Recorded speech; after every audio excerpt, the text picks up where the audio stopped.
He was grabbing the board. A little too curious. Yeah. Was James being bad? Yeah. Yeah. Is she listening to this soda? I picked this one for her because I know she kind of likes it. Oh, yeah. This blanket's for me. Yeah. Yeah. And this blanket's for me. Well, I like that one. I, Can I have that one? no. No. You can have this one. This one too? Yeah. Ooh. Ooh. Okay.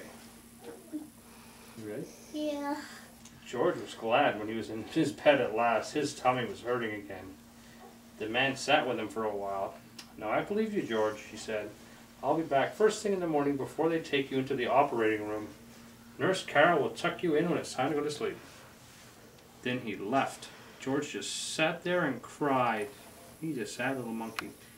And he does look like James. As he promised, the man was back early the next morning. The nurses were keeping George very busy.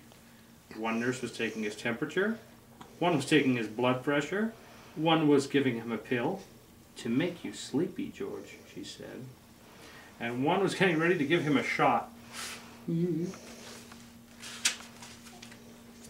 "It's not going to hurt, George," she said, "but only for, it's going to hurt," she said, actually. She wasn't lying to him.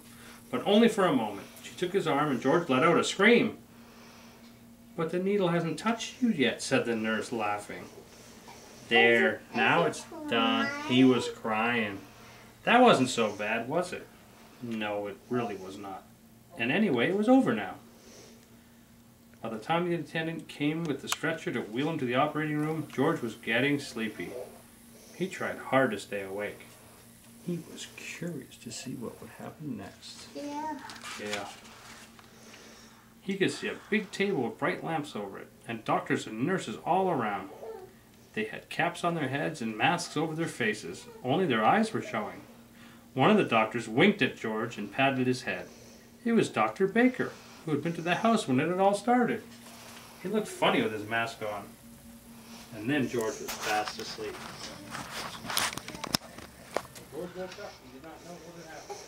He did not know. And he saw Nurse Carol.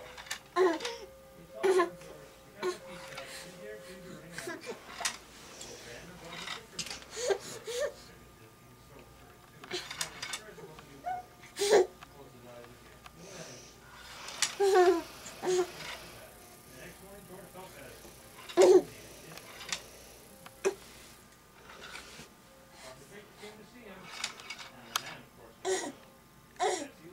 We're gonna need to put your crib down before you kill yourself.